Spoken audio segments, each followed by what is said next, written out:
Yo, what is going on, guys? It's your boy JTsuits, and we're back with another 5 types.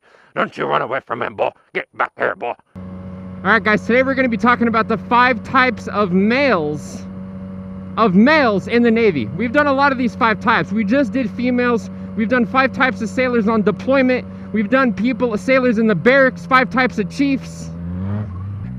When you're on deployment, when you live with people for 9 months straight, see them 24 hours a day, when you're out to sea for a long time, you learn a lot about people's personalities. All right, number 1, the first type of male in the Navy. You know, pretty boy Floyd. There is gonna be, you know, basically someone you're like, damn, dude, what are they doing in the military?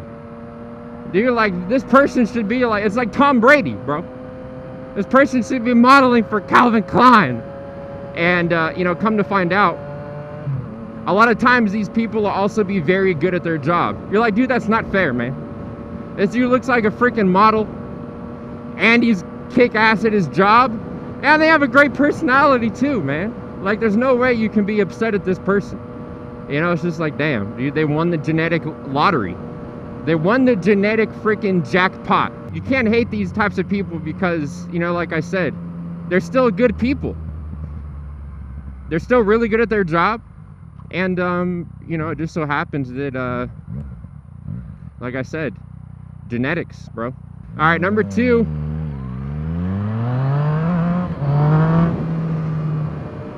Number 2, we got the protege, the prodigy. Now this guy is, you know, for me, I was an aviation mechanic. I worked around a lot of different types of mechanics, you know, electronic, ordnance, ATs, AEs, ADs, jet engines. These types of people come into their Navy rate, they come into their job, and they're already super proficient at it. Whether it is, you know, they're really good at it in general, like it's a hobby, like they were a mechanic growing up, or they actually held a mechanic type position before the military.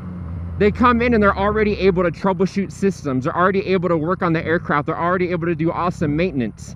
And the protege, they get advanced very, very quickly. These are the types of people where they'll make chief.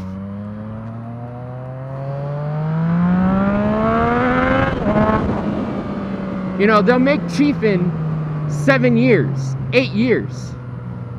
They're just so amazing at their job, and they already were good at it, like I said, before they joined the military. So I get a lot of, you know, comments from people that are like, hey, you know, you know, I work on hydraulics, or I do this, I do that, I don't want to be an aviation mechanic. You know, I'm like, dude, you're gonna kick ass. I had to work so hard to learn everything about helicopters and maintenance in general. I barely used a freaking drill.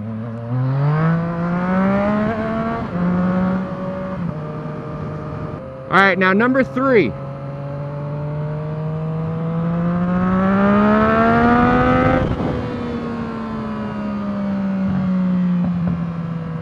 Number 3, we have the old fart that demands respect just because they joined the Navy and they're older.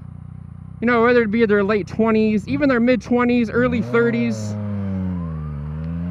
They're older than a lot of the...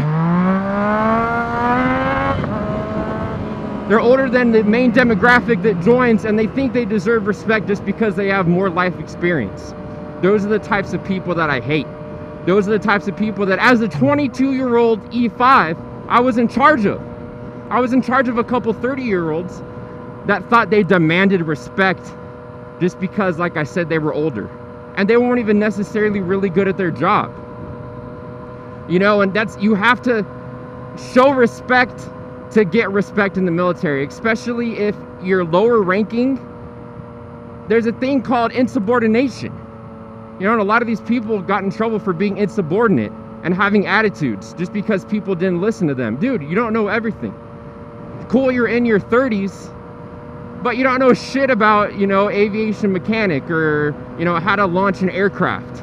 Now, number 4, on the flip side of the coin, on the flip side, you got the hotshot. The dude that's hot shit, coming out of high school, you know, always good at whatever they do. You know, they could be, you know, really good at sports, whatever. They think they're hot shit in high school and they join the military and they get a freaking culture shock. They get a wake-up call. A lot of times these would be your Navy SEAL wannabes. your Navy, your Spec Ops wannabes, they'd be like, oh yeah, I just picked a regular job and I'm gonna try out for Navy SEALs in like 2 years. Well, they come to find out, dude, you can't try out for Navy SEALs, bro. You're in your contract. Your command is not gonna let you cross-rate and try out for Spec Ops. Maybe like 1%, 2% of people. 98% of the time, no, you're stuck at your job. And they're gonna get a toxic attitude.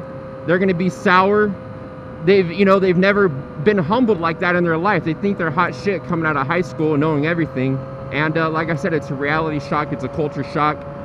Sometimes these people, they figure it out and they get on board and they're good workers, but most of the time they're gonna be toxic and they're gonna get salty and they're gonna talk shit and they're gonna have a bad attitude because, dude, they won't let me go for Navy SEALs. Well, no shit.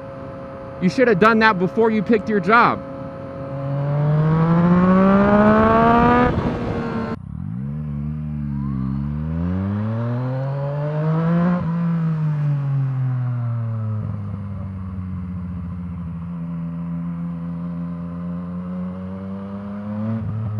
Alright, this is pretty cool, but I have no idea where I am, but nice, man. I think I've hiked these mountains. I didn't know it dead ended over here. Interesting.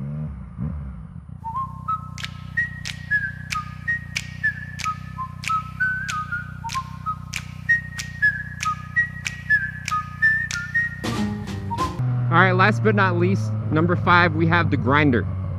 Now, not the grinder, this needs some context. Like the energy bunny, dude. Think of the energy bunny.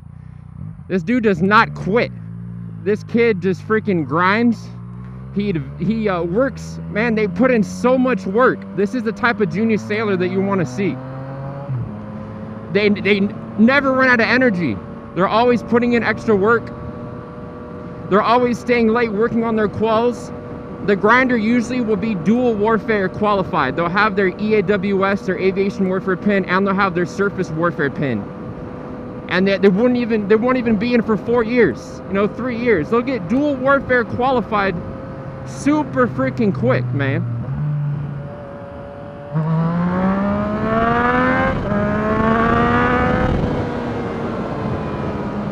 Like I said, I have examples for people that I worked with that fit all these stereotypes. There was this kid that just joined. He got to our squadron, he was 18. He literally stayed after hours, at least 2 to 3 hours, every single day working on his quals. He got to work early every single time. He worked on his shop quals. He worked on his plane captain quals. This dude got fully qualified quicker than anyone I've ever seen in our squadron, all because he put in more work than everyone else. No one's stopping you from staying late. No one's stopping you from putting in that extra work but yourself, And, dude, this kid, man, he was a great worker.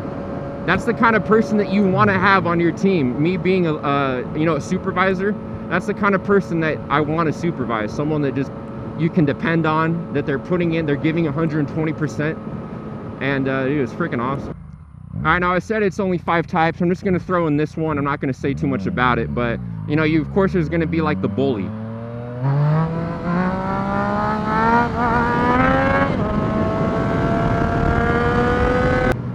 There's going to be the bully, just like typical, high school bullies, whatever. There's bullies no matter where you go to. It doesn't matter if you're in a career in your 30s and your 40s. There's people that take advantage and just shit on others just because they're insecure, they have low self-esteem. It's like a high school, locker room. The people in the military, a lot of the main workers are going to be 18, 19, 20, 21, 22, and a lot of them, it's a continuation of high school. So you're going to have, just the freaking bully, man, that puts people down for no reason. All right, guys, we're going to hop on the freeway here. I really appreciate all the support on these 5 types. I really enjoy making them and have fun mobbing around on the old motocicleta.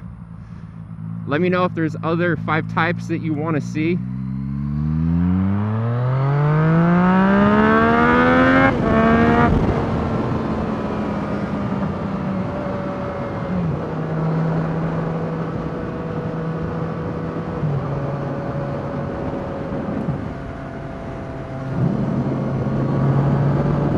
Make sure you guys leave a thick old like and a thick old comment for your boy.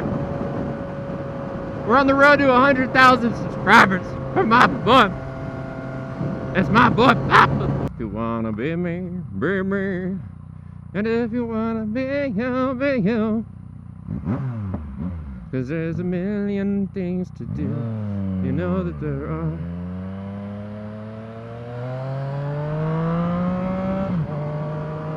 Tunnel bomb! Woo!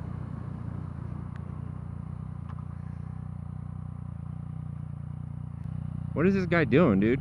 You're a little past the line there, BMW.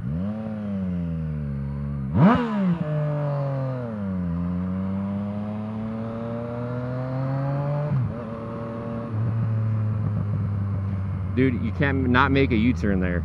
He's literally hanging out in the middle of the intersection. Getting BMW drivers.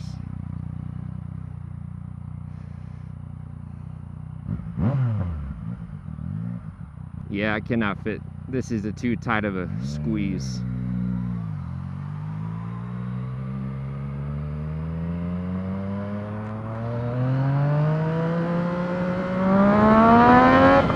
Hey, Papa, I like the things you do.